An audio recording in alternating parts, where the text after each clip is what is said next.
Buenas, buenas, ¿cómo están? Bienvenidos aquí a Vanessa Cárdenas Mentora, al canal de YouTube. Estamos aquí con Samuel y vamos a hablar de un tema súper interesante en este espacio destinado ahora a las elecciones de Venezuela, hay mucha expectativa, ¿verdad? Samuel, estamos todos aquí eh, Uy, sí. pensando qué es lo que va a pasar, muy Uno lo llama en emocionados. estos días ansia electoral. Sí, Sí, sí, sí, sí, demasiado. indudablemente.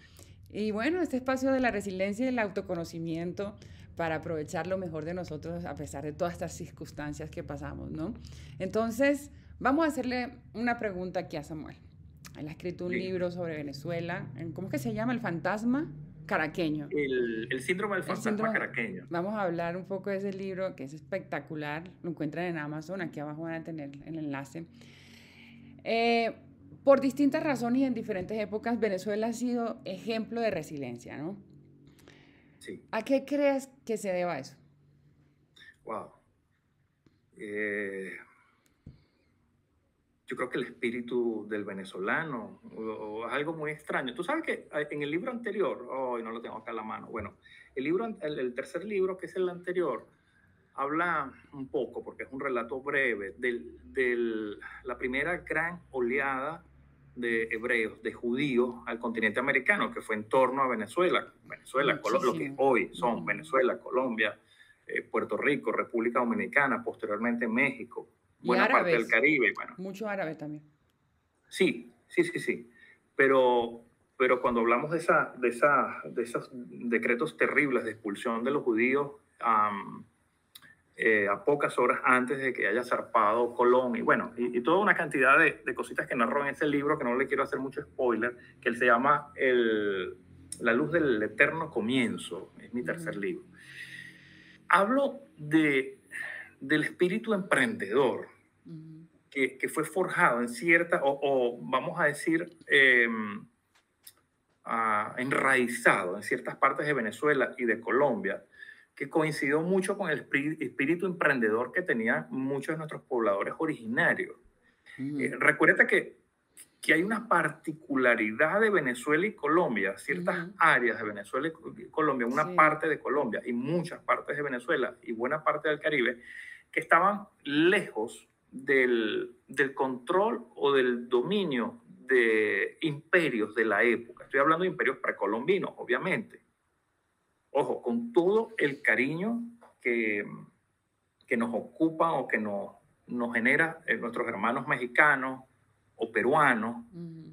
es muy, pero muy, muy distinta el rasgo sociológico de pueblos originarios que no provienen de imperios, ni el imperio inca, ni el imperio azteca. Ujú. Esto genera mucha, mucha polémica, Ujú. porque Interesante. cuando nosotros hablamos de pueblos más rebeldes, más insumisos, Ujú. ¿m? Más insumisos como gran parte de los pueblos de Norteamérica, buena parte de los pueblos del Caribe, casi toda la Amazonía, los Andes del sur, los Mapuche en el centro sur de Chile y Argentina, lo que hoy son Chile y Argentina, son pueblos muy rebeldes, muy insumisos. Entonces, el Caribe colombiano y casi toda Venezuela estaba lleno de pueblos originarios muy, muy poco sumisos. Entonces imagínate esa primera oleada, yo no diría españoles, vamos a decir europeos, de manera muy general. Ujú. La última década del siglo XV Ujú. y las primeras 3 décadas del siglo XVI, Ujú. hoy se está comenzando a entretejer las pruebas Ujú. de que en su mayor parte fueron judíos o conversos al cristianismo, que pocas generaciones atrás eran judíos y tenían Ujú. que sí o sí salir de España o de Europa porque ya los estaban expulsando de todos los territorios. Después en Ujú. 1530 Claro. muchas cosas cambiaron, el sometimiento a los pueblos indígenas fue toda una locura, pero ese primer arraigo fue clave. Ujú. Voy a poner pausa porque ese es otro tema, otro libro.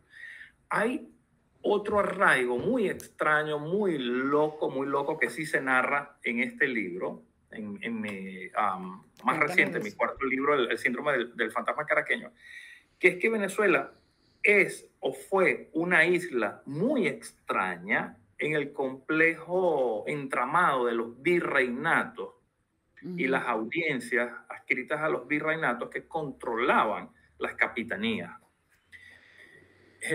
Venezuela, de manera pero muy tardía, que se crea la Capitanía General de Venezuela en 1777, y pocos años después fue desadscrita, se dice en español, se desadscribió del virreinato de la Nueva España, que era México. Imagínate, tan lejos Venezuela de México, y nosotros dependíamos de México, no de Colombia, no del virreinato, no de la audiencia de Bogotá, ni del virreinato español. De la Nueva Granada. Entonces, ¿qué sucede? Que nosotros éramos aún más rebeldes. Son muchas las causalidades que nos hacen a nosotros así tan rebeldes, tan insumisos a los venezolanos, con el humor tan característico, a pesar que hayamos pasado tan fuertes momentos de guerra civil. Yo creo que ningún pueblo en el continente americano ha tenido tantos años en guerra civil en los últimos 200 años.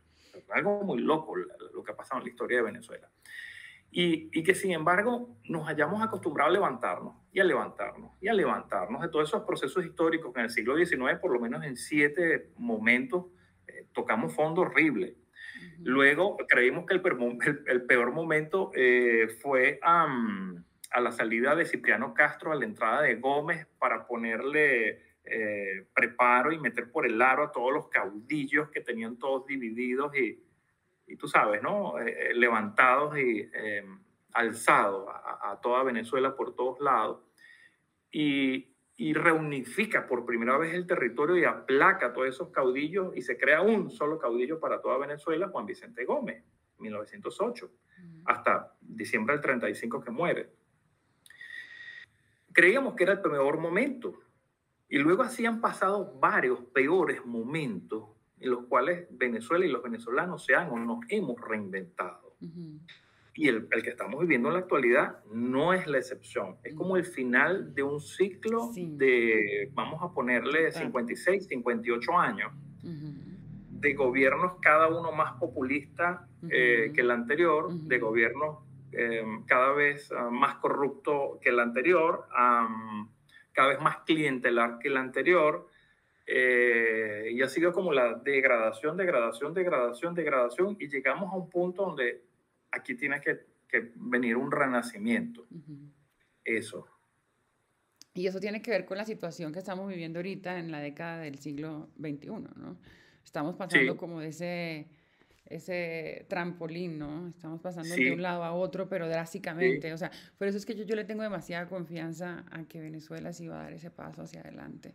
Hay mucha gente pesimista, dice que no, que esto va a ser lo mismo que hace unos años atrás con Juan Guaidó y etcétera.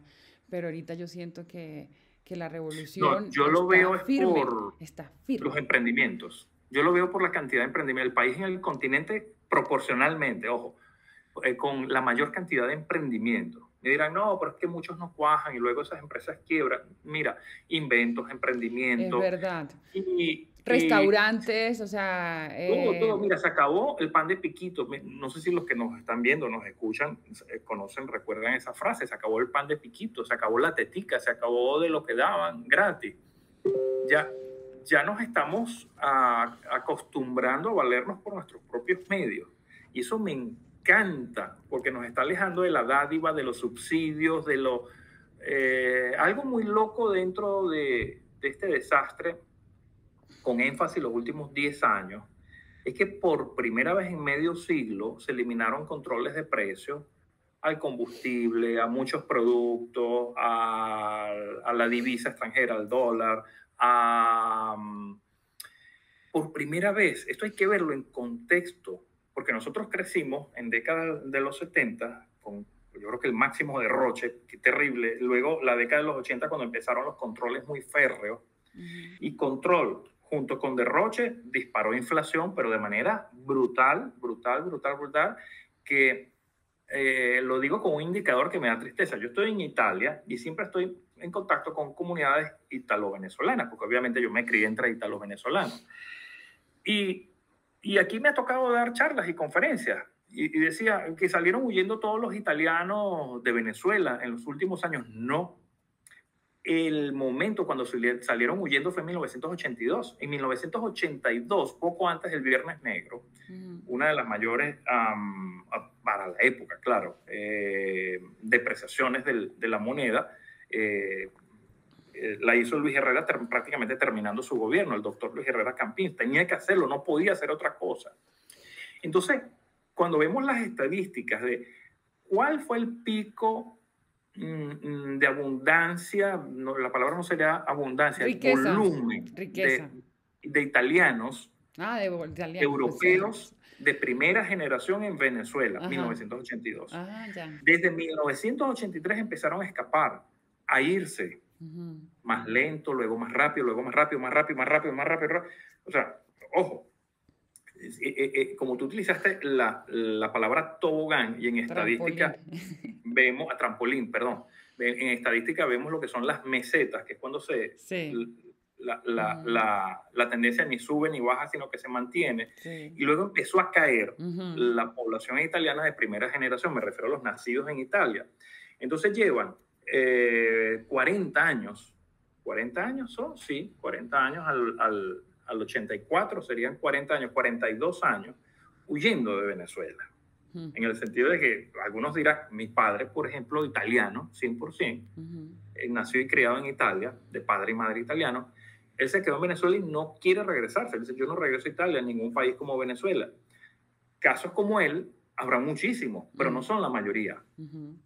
Bien, entonces cuando digo esto hay que verlo en contexto, es que hay que abrir la panorámica, sobre todo histórica, y ver los últimos 10 años, los últimos 20, los últimos 30, los últimos 40, los últimos 50, para comprender el desastre al que nos dirigíamos como nación.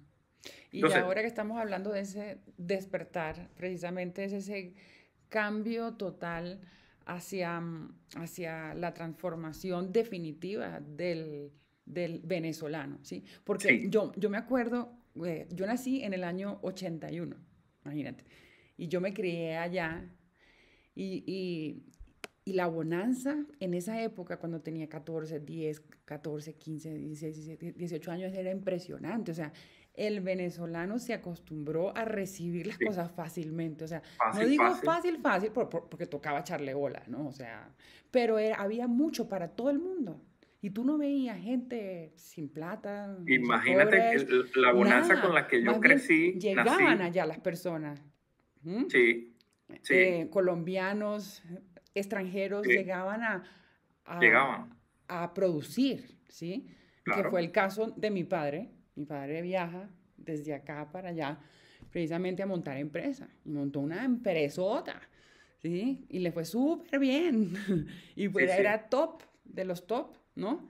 Entonces uno vivía como en esa bonanza, ¿sí? En esa burbuja. Así es. Y todo el mundo estaba por las mismas, ¿me entiendes? Teníamos igual clase social. No y el pago de servicio no se veía. Y de combustible y de servicio era tan bajo, tan bajo. Baratísimo. ¿Qué es lo que más te ahoga en Bogotá o lo que más me ahoga a mí acá en Italia? Dios. Y por eso que el maracucho viaja tanto a Miami y a Aruba, porque eran sitios que uno económicamente podía ir fácilmente. O sea, sí. no te costaba nada. Sí. Pensando pues en eso. Entonces, ahorita que hay tanta escasez, que el venezolano precisamente está pasando por una situación tan fuerte, porque realmente pienso que el país necesitaba pasar por esto. No sé, siento que tenía que traer una revolución para ya volver a crecer y traer a todos estos venezolanos que están fuera y hacer un país, pero el mejor de Latinoamérica. De hecho, ahora, yo no sé si ya tocamos fondo, ojo. Y no, sí quiero pecar de pesimista. Ay, yo sí lo que quiero es simplemente algunos rasgos económicos y algunos rasgos sociológicos que se han mencionado con honestidad. Me gusta la campaña de algunos candidatos no oficialistas, no del gobierno que hasta ahora está de turno, que que no han ofrecido dádivas, sino que han ofrecido esfuerzo y trabajo. Eso me gusta Exacto, me muchísimo. encanta, me encanta. Muchísimo, que una campaña no te ofrezcan becas, que una campaña no te ofrezcan Mm, subsidios, mm, eso es qué genial, bueno. eso es raro escucharlo. Ojo, todos los Pero, candidatos han sido no, muy populistas, pero hay otros que han sido como menos populistas y eso me gusta mucho. pero ¿sabes qué sí pienso yo? Que sí tocamos fondo. O sea, nosotros de haber aprovechado eso, esa riqueza que había ya, y luego de repente pierdes absolutamente todo, Samuel. Eso es tocar fondo duro, duro. Sí, Y eso nos pasó a muchas familias venezolanas. a mi familia Empezar de le cero tocó y en reconstruirnos otra tú vez. sabes que han habido varias y muy fuertes burbujas financieras que han reventado, ¿cierto? Ujú. Una entre el 2018 y Inmobiliaria 2020. hace poquito, sí. Eso sí. Inmobiliarias, ok, otra más atrás entre el 2006 y el 2008, que es la Ujú, parte más fea, y otra en el 92-94, que ujú. quebraron una cantidad de bancos en Venezuela. Bueno, esa fue la época de mi familia, cuando quebró Lehman Brothers y unos bancos muy grandes en Estados Unidos e Inglaterra, y luego ¿Ustedes unas eran de corridas bancos? financieras. ¿Ustedes eran ¿Perdón? banqueros? ¿Eran banqueros, tu familia? Tenían varios negocios, mi familia tenían varios negocios, Mm, el ramo inmobiliario, varios negocios, hoteles, había en mm, mi familia, había, y quien estaba muy confiado, sería la palabra, dependiendo de líneas crediticias, jamás se la vio venir uy, sí. el desastre financiero del Terrible. 94. Ujú, En Venezuela quebraron como por lo menos 7 o 8 bancos, grandes y muy grandes, tal vez los más grandes, el Banco Latino, muchos, muchos. Entonces, eso nos arrastró a varias familias. Cuando llega la crisis del 2006-2008, ya mi familia estaba como curada en salud y ya tenía más de una década con mejor educación financiera, con menos ujú. derroche, Qué bueno. Ujú, exacto. Ujú, ¿sí? ujú. Hay otras que les golpeó fue esa crisis. Hay otras Sí, que les... ahorita la crisis del chavismo, que sobre todo en la industria que nosotros estamos, ¿Qué era em, cuál? ¿Industria? petrolera, la industria Bien, sí. petrolera, pues Wow. lógicamente, Y si estaba en el sector privado, con más razón. exacto. O sea, Sí, sí, nosotros sí, sí. trabajábamos principalmente para PDVSA. O sea, entonces Claro. llegan bueno, pasó todo lo que pasó y obviamente el guatacazo fue durísimo, durísimo. ¿En qué época fue el Eso mayor fue, batacazo para ti o para la empresa? eso venía hace 6 años, porque yo fui la única de 4 hijas que trabajé con mi padre durante Mm, 15 años, tanto aquí como allá. Y cuando pasó eso, que ya fue que cerramos, eso fue en el año, hace 6 años. ¿M? Pero venía desde el 2014, Ah, cayendo, claro, porque claro. dejaron de cancelar las facturas que nos debían. ¿M? Entonces, desde el 2014 no nos Sí, pagan. Entonces, obviamente, subsidiando empresas muchos años hasta que ya no se pudo más y se claro, cerró. claro, ¿Mm? claro. Entonces, Todos por muchos motivos hemos sido súper vapuleados. duro. Mi sueño, imagínate, no sé si te había contado en este programa o en otro, no, en otro, por lo visto, era que a pesar que yo no estudié agronomía, ser agricultor y siempre tuve inversiones en el campo. De hecho, dejé algunas tierritas allá. Y me vi forzado a perder y a dejar perder varias cosechas en varios momentos. Uy, eso es terrible. Eso es terrible, es terrible. Y no es común el seguro agrícola, la póliza de seguro agrícola en Venezuela. Mm, A veces no te aseguran porque dicen, no, mira, hay tanta incertidumbre de mercado, de proveedores, de seguridad, de invasiones, de tantas cosas, que las compañías de seguro prefieren perder clientes y no asegurar cosechas. En otros países donde hay un poco más de estabilidad, que el problema es solo una contingencia climática, ok, te aseguran las cosechas. Y yo perdí varias cosechas qué lástima. con socios, perdí mucho Pero dinero, o sea, fíjate, imagínate. pero fíjate que todo eso hablando de la resiliencia mm, que nos detalla, es que nosotros, a pesar de haber perdido y haber pasado por esas situaciones, donde también nos acostumbramos a una vida cómoda, ¿no? O sea, no podemos decir que no, Sí, teníamos una vida muy cómoda, en claro, donde claro. no faltaba nada, habían viajes, habían lo que sea, Sí, ¿no? sí, sí, sí. A quedarte totalmente en cero, que ya no puedes tener esa vida, Claro, claro. A mí lógicamente me pasó porque yo me reinventar. refugié en mi empleo principal, que era, yo era profesor e investigador en una universidad pública de carrera con concurso. Y estuve casi 20 años. Entonces, los primeros 5 años, porque los sueldos de los profesores eran, Lo máximo. demasiado, era muy loco, eran a veces Wow. muy, muy, muy superiores a un empleado administrativo que igual podía tener posgrado. Eso sí, yo lo veía como un poco incómodo, que un empleado administrativo que tuviera posgrado y tuviera carrera también, no ganaba tanto como un profesor. Bueno, ¿En dónde fue después eso? de eso, con la llegada del nuevo siglo, empecé yo a ser profesor, Ujú. Okay. justo en la entrada del nuevo siglo. Entonces, ¿qué te digo? Que luego de los 5 años, la intervención del Estado, digamos del gobierno, no quisiera decir del Estado, del gobierno, directamente a las universidades, fue terrible, terrible. Y nos vinimos a pique, yo creo que todas las universidades. Ahora, incluyendo las que estaban con el gobierno. Eso le salió el tiro por la culata. Haber criticado tanto a las universidades que adversaron o adversamos como universidad las políticas de gobierno que con marcada tendencia buscaban quitarle autonomía e independencia a las universidades. Hmm. Bueno, se vinieron a pique, tal vez a mitad de camino, es decir, mis primeros 10 años o al final de mi primera década como profesor, todavía uno podía medio mantenerse. Uno se ayudaba por fuera con otras actividades. La consultoría, asesoría, como te dije, la agricultura que eventualmente uno la pegaba. Quiero decir, que salía bien.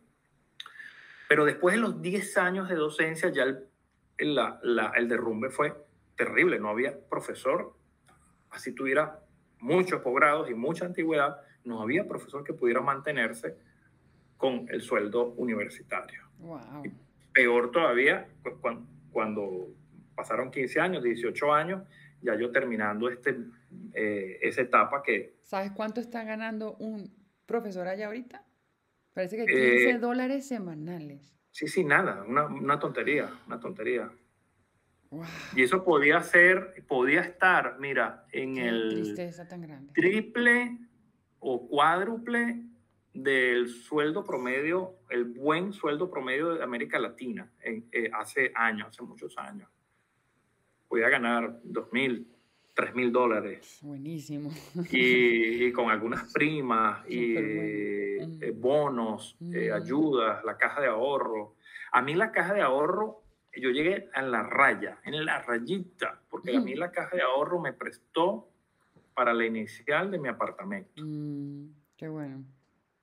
Y pude comprar un buen apartamento gracias a la caja de ahorro de mi universidad.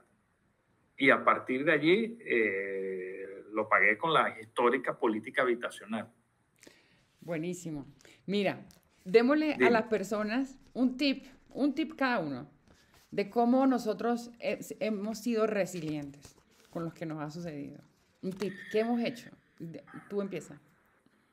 Empiezo yo. Mm. Y lo digo así como un tobogán y luego el trampolín. El tobogán es que yo creyendo que por ser doctor, que por ser también italiano, aparte de venezolano, yo podía articular e integrarme rápida y fácilmente en la sociedad italiana a trabajar. Y no tuve otro medio que ser mesonero. Yo también Yo fui fui. mesonero, fui auxiliar de cocina, luego fui cocinero, luego fui auxiliar de barman y luego fui barman. Justo cuando me estaba gustando, yo dije, esto no está bien. que me esté gustando. Y no porque fuera indigno, porque yo disfruté y conocí mucha Claro, gente. chévere. Y eso para mí fue, hey, Ujú. esa cachetada para mí fue despierta. Puede ser un buen mesonero, puede ser un buen barman, puede ser un buen cocinero. Y esos años, los primeros años que yo estuve acá en Italia, fueron muy duros, muy rudos en ese sentido. Y fueron buenos por la cachetada, buenos porque me dijeron, aprende a defenderte, así como te has aprendido a defenderte con la agricultura. Bueno, y tú nunca estudiaste para agricultor. Bueno, ahora aprende con esto. Y cuando se migra, esas cosas pasan. Pero malo en el sentido porque yo me había alejado de un hilo conductor del cual jamás yo me había alejado, que era escribir, viajar, Claro, alfabetizar, reforestar campos y selvas. Y yo dije, no, no no, yo puede sentía ser. que estaba haciendo, que estaba traicionándome. Claro. Entonces yo dije, renuncio. Pero ¿por qué si estás en la cúspide? Mira todo el ascenso que has hecho de este cargo, este cargo, este cargo, este cargo. Falta que te dejen de gerente del hotel o de qué sé yo. Y dije, no, no, renuncio porque yo dije, cuando yo termine mi doctorado, empiezo a escribir libros. Y había pasado ya una brecha de tiempo que no lo había hecho. Me lanzo yo a otro vacío, Dios mío. Es decir, yo creía que empezando a escribir libros y a publicar libros, yo podía sostenerme con eso. Claro. Cierro el cuento corto. Cometí tantos errores publicando y autopublicando mis primeros libros, que ya regresé a corregirlos, ya el tercer y cuarto libro salieron muy buenos, muy lindos, ya estoy escribiendo el quinto libro. No me arrepiento, porque eso me reencontró desde hace muy poco con un Samuel que yo había herido, había abandonado, había dejado de lado. Y esa resiliencia a mí me encantó, de decir, wow, ábrete a algo que siempre había soñado y que era un tema pendiente. Eso se lo digo yo a todos.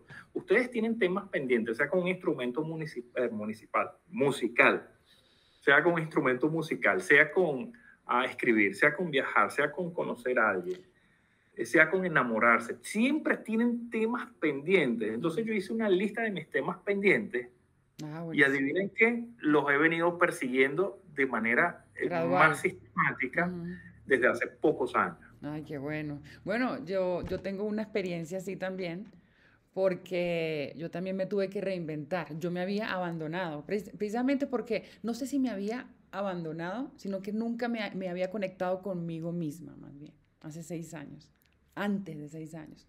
Como que yo seguía la, lo que dijeran los demás. O sea, yo era como la, ¿cómo se llama eso? Una persona dependiente, puede ser, Puede dependiente ser de lo que dependiente o opinaban los otros, codependiente, o segundona, codependiente, segundona. a la retaguardia. Sí, como detrás de los demás, ¿no? Entonces, Y yo te veo tan pilas, tan pilas, tan pilas. pero antes yo estaba como guardadita, yo estaba como en una jaulita. Entonces yo no era segura de mí, ¿ves? Entonces me daba miedo muchas cosas, me daba miedo atreverme, me daba miedo a dar pasos hacia adelante. Ok, vamos a seguir. Me estoy moviendo porque acaban de tocar disculpen, estamos en vivo, no puedo hacer otra cosa. Tranquilo, no te preocupes. Ya regreso acá. Entonces, en ese salir de mi jaulita fue que me reencontré con Vanessa Cárdenas. Por eso es que yo siempre le digo a las personas, esa resiliencia va a salir cuando tú sepas quién eres realmente, cuando tú despiertes tus talentos, tus dones, cuando tú vuelvas a tu esencia, a lo que te gusta hacer. Qué Tú bello, dijiste, qué si bello. es Me gusta, me escribir, gusta. si es pintar, si es lo que sea. Es volver como a ese estado interior que yo le llamo la naturaleza, ¿sí? Que nos conecta realmente a nuestro verdadero ser y poder despertar una fuente infinita de la sabiduría que tenemos todos para trascender. Y en ese momento que yo hago ese cambio, esa transformación, ahí ya viene Vanessa a comerse el mundo y las ganas de ayudar a la gente a través de todo esto. ¿Sí? Porque cuando tú haces un cambio, tú quieres ayudar a las personas con algo que te ha funcionado. Entonces, ahí es cuando viene resiliencia, porque pase lo que pase, tú sales adelante. Claro. Ya tienes la fuerza, ¿sí? Antes no, antes estabas ahí súper débil, ahora ya la tienes. Y eso es lo que te va a llevar a alcanzar todas las metas y todos los logros de tu vida. Así es, Ese punto es profesora. Así súper es. importante. Entonces, ¿qué nos queda por hacer en Venezuela? ¿Qué piensas tú que va a pasar? Ay, no te puedo decir todo, pero obviamente tampoco voy a decir nada. A ver, danos un... Inicia un proceso de reconciliación, inicia un proceso de encuentro, inicia un proceso de recuperación. Okay, bueno. Creo que los primeros 2 años van a ser muy rudos, de mucha resistencia, de mucha fuerza. Quien se va no va a querer entregar, ni en 2, ni en 3, ni en 4 años. Muy difícil. Quien entra no va a poder gobernar el primer año. Eso va a ser muy, muy difícil. Planteando todos los escenarios, que gane la oposición, que no gane la oposición, o que gane la oposición y no le entregue. El escenario va a ser muy rudo para Venezuela en los 2 primeros años. Ese para mí va a ser el tocar fondo. ¿Te acuerdas que hace unos momentos dije, creo que todavía no hemos tocado fondo? Para mí ese va a ser el tocar fondo, porque es el momento de la ruptura. Ahora hay la ruptura, la sensación de ruptura, más no decretada. Mientras que falta el decretado, el decreto y luego el normalizado. Claro. Todavía no hemos respirado, no hemos normalizado la ruptura, el quiebre histórico. El quiebre histórico, esos 56, 58 años que yo decía. Ojo, ese quiebre histórico que dije hace mucho rato, de cuando empezaron a huir masivamente los europeos de Venezuela hace 40 años. Y empezó un tobogán, un declive económico, financiero de Venezuela. O sea, que si te ves optimista de que las cosas van a cambiar. O sea, lo siento. Sí, porque es sí, es definitivo. Sí, porque luego hay otro cambio en el venezolano. Yo recuerdo, yo empecé a votar, yo no voté en el 88, me faltaba para la mayoría de edad, pero sí voté en el 93, ya yo tenía rato mayor de edad. En el 93 ganó Caldera, en el 88 fue el segundo gobierno de Carlos Andrés Pérez y el segundo gobierno de Caldera en el 93, que le recibió a Ramón J. Velázquez, que terminó el periodo constitucional que no terminó Carlos Andrés Pérez, lo terminó el doctor e historiador Ramón J. Velázquez, el último semestre del 1993, exacto, sí. Entonces, con esto quiero decir que, aparte de mi especialidad de doctorado es en ciencias políticas, siempre he estudiado los candidatos presidenciales históricos. Cuando había un candidato presidencial, trabajador en el sentido honesto, dinámico, empresario, no le prestaban atención. Le prestaban atención era al populista, al politiquero, al clientelar, al caudillista, y de siempre, de siempre. Yo creo que eso poco ha cambiado en la Venezuela de siempre. Es primera vez, estoy viendo una ruptura histórica, es primera vez que hay electores masivamente diciendo, a mí no me den, ni póngame donde hay, como decían antes, póngame donde haya. No, a mí, yo quiero que se recupere la economía y el trabajo, yo generar mis propios recursos y comprarme mis propias cosas sin que me den una bolsa de comida.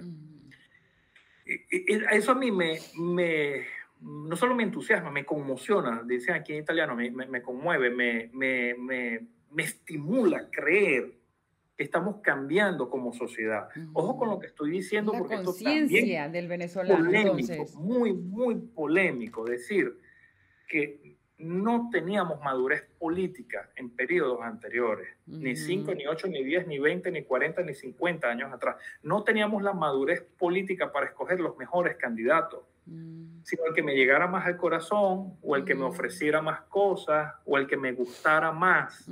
Por eso es que cayó Chávez, por eso es que Chávez llegó, porque ofreció demasiadas cosas, ¿sí? Y obviamente la gente como que se dejó llevar por eso, por lo que ofrecía, Claro, que nunca cumplió. pero, claro, pero fíjate el Por la contexto. inmadurez también.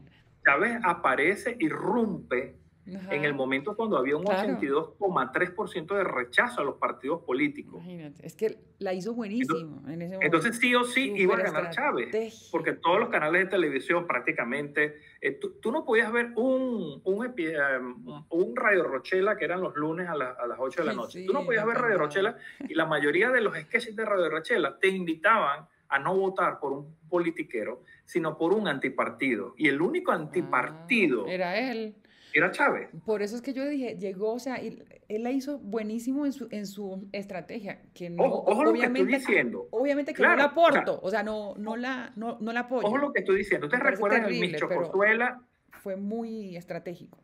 El Miss Chocosuela, que es la parodia del Miss Venezuela en Radio Sí, Rochela. Ok, sí. había algo Me similar. encantó, me encantó. Sí, bueno, Radio Rocha. ahí hay un episodio muy cercano a las elecciones en las que ganó Chávez, del Miss Chocosuela, que la mayoría eran hombres disfrazados de mujer, con su Sí, banda, Miss tal claro. cosa, no sé qué cosa, donde se peleaban entre ellos las candidatas, o las supuestas candidatas para ganar el Miss Chocosuela, y donde criticaban a la candidata más bonita que iba a ganar porque se estaba robando el petróleo o porque quería privatizarlo. Ay, Ojo con lo que estoy imagínate. diciendo. Entonces, un sketch Qué de Radio lenguaje. Rochela te estaban diciendo: el petróleo es nuestro, como decía en la canción de Ali Primera, Ajá. tenemos que redistribuir esa riqueza, no se puede privatizar, tienes que ir en contra con los que hablen de privatización. Todos esos capítulos y videos están en YouTube disponibles. ¿En serio? Retomo el hilo entonces. Estoy emocionado porque siento madurez política. ¿Que es la madurez óptima? No, pero siento muchísima más Que hay un madurez avance. política del elector promedio. Entonces ya no quiere que le den, quiere que se recupere la economía, Qué que es bueno. algo muy, Qué pero interesante muy eso. distinto a los anteriores procesos electorales, sobre todo un largo histórico de 10, 20, como dije, 30 o 40 años atrás. Muy Entonces excelente sí, ese punto. estoy muy optimista a pesar que vamos a tocar fondo los próximos 2 años. Okay. Ojo, en plena recuperación, eso va a ser lo bueno. Es como una gripe fuerte, pero que tú sabes que te estás recuperando, o un dolor de una fractura que por fin te enyesaron el hueso, la pierna, qué sé yo, te duele muchísimo, pero sabes que te estás recuperando.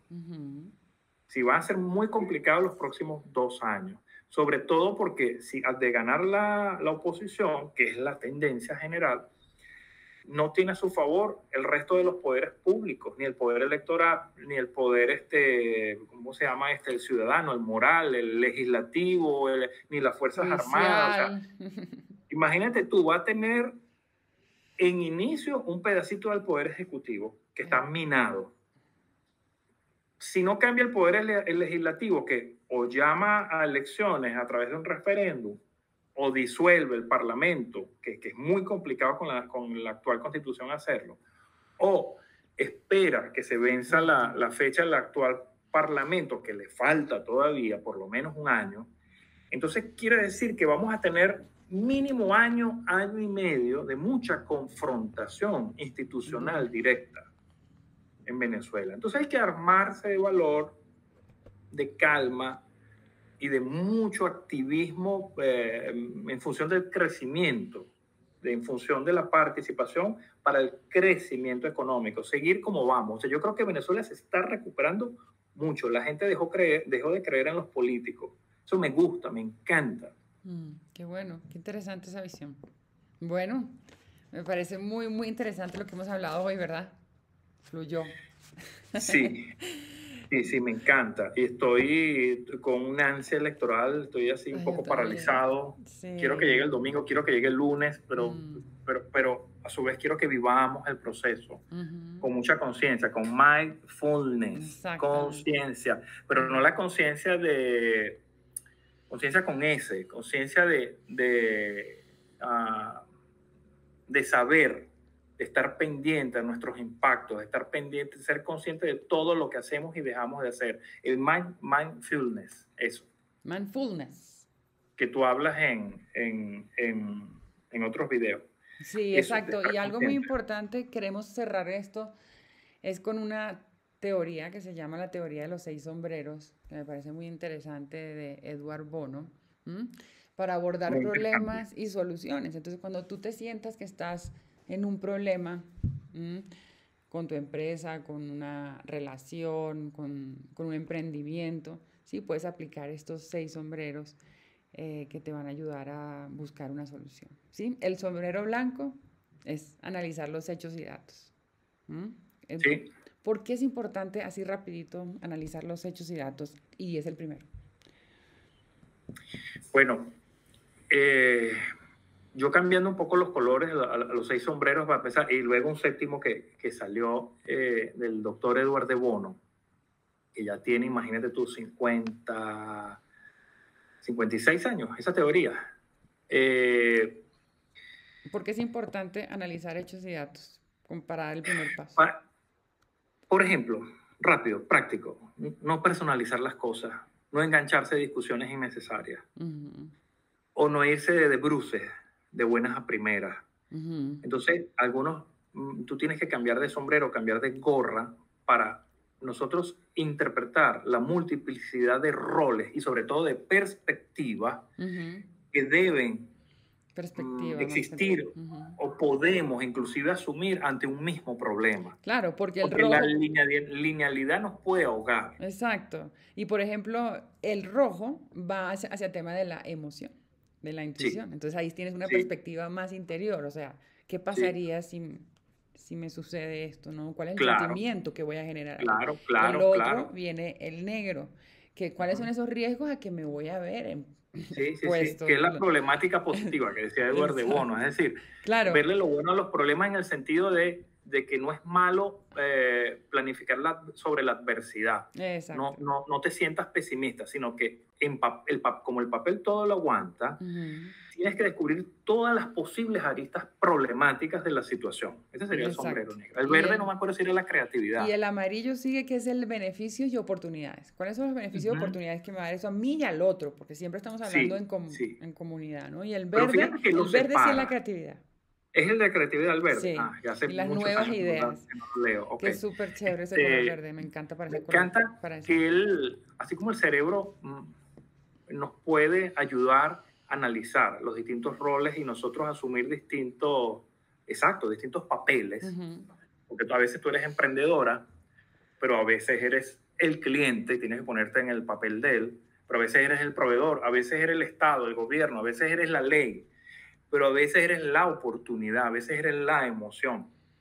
Y él sugiere, como un cable de fibra óptica que en esa época poco se usaban o no existían cuando él escribió el libro originalmente, la primera versión al menos.